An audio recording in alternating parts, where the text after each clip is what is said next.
Hello student. Today I will explain third poem,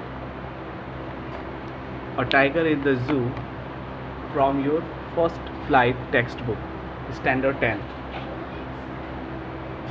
This poem is written by Leslie Norris. Now, first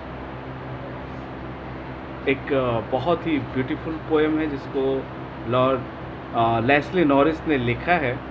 तो first हम जानते हैं कि Leslie Norris कौन थे। ये वेल्स के रहने वाले थे। Wales it means related to the United Kingdom, the fourth country of the United Kingdom. He was born 1921 and he was died 2006.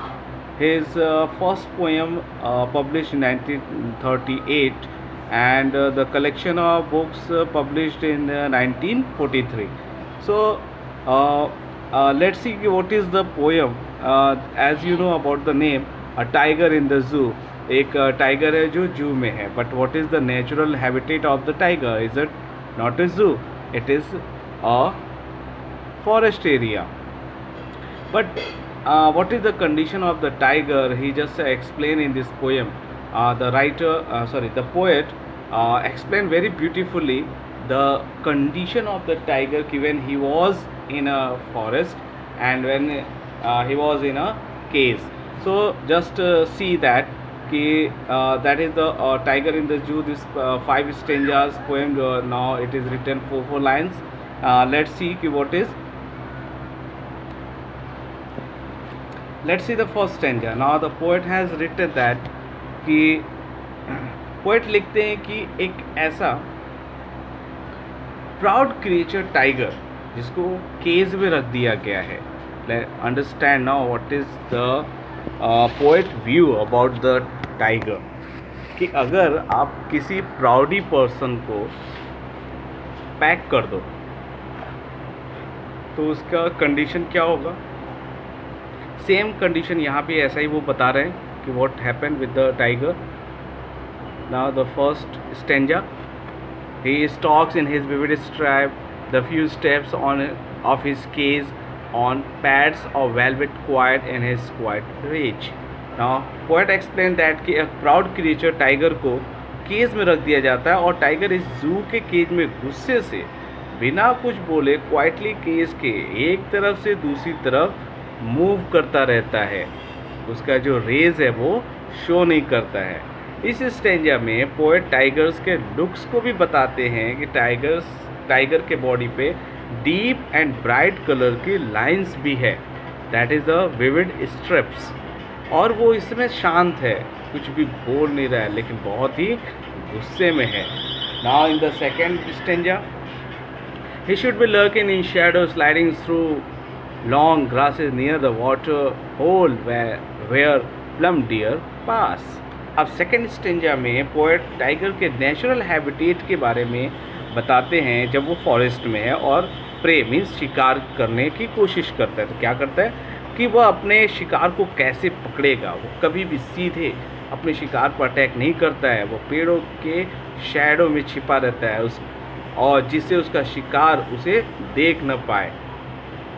फिर पोएट बताते हैं कि वह शिकार को पकड़ने के लिए लॉन्ग ग्रास के पीछे से साइलेंटली बढ़ता है धीरे धीरे. और वो वाटर होल या स्मॉल पूल्स ऑफ वाटर जैसे पॉन्ड्स जैसे हो गए छोटे छोटे, वहाँ साइलेंटली जाता है जहाँ पर बड़े डियर जो हैं वो पानी पीने के लिए आते हैं.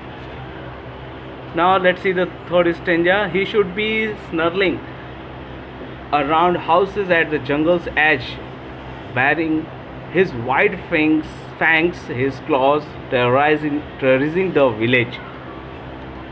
थर्ड स्टेंजा में पोएट टाइगर के नेचुरल हैबिटेट के बारे में बताते हैं कि अगर टाइगर को केज में नहीं रखा जाता और वो फ्री होकर चारों तरफ घूमता रहता. पोएट बताते हैं कि जंगल के बॉर्डर पर रहने वाले जो विलेजर्स हैं उनको वो कैसे अपने बड़े बड़े जो दांत हैं और जो उसके पंजे हैं उससे वो आवाज़ कर कर के डराता था और एक फियर क्रिएट करता था उन लोगों के बीच में कि टाइगर उनके आसपास ही है.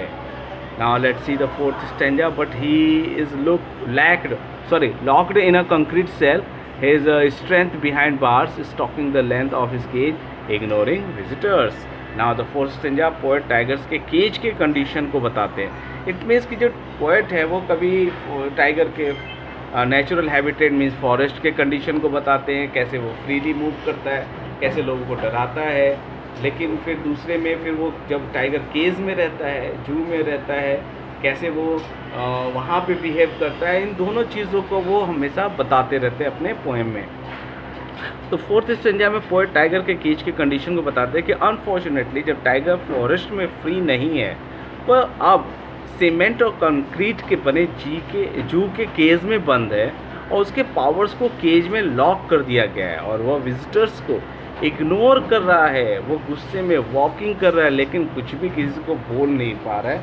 क्यों? क्योंकि उसको पता है कि वो कोई भी एक्शन परफॉर्म नहीं कर सकता वहाँ पे. That is now the next stanza. He hears the last voice at night, the patrolling cars, and stares with his brilliant eyes at the brilliant stars. Now that is the last stanza of this poem. In this last stanza, poet explained that tiger patrolling cars के last patrolling car का sound सुनता है. ओ अब तो बहुत रात हो गई. अब वो चुपचाप स्काई की तरफ स्टार्स को घूरने लगता है जो फ्रीली शाइनिंग कर रहे होते हैं स्काई में. अब वो स्टार के फ्रीडम को फील कर रहा है कि कैसे वो फ्री हैं, वहाँ पे कोई भी बंधन नहीं है, कोई भी केस नहीं है. बट अब जो टाइगर है वो अपने फॉरेस्ट के दिनों को याद कर रहा है कि कैसे वो फ्रीली ऐसे ही घुमा करता था, चमकता रहता था जंगलों में, लेकिन अब वो एक केज में बंद हो गया है. और वो ये बताता है कि जो स्टार को वो देख रहा था, स्टार जो ब्राइट कर रहे थे, तो उसकी आँखें जो हैं वो भी शाइन कर रही होती हैं उनको देख के कि कहीं ना कहीं ये फ्रीडम बहुत अच्छा होता है.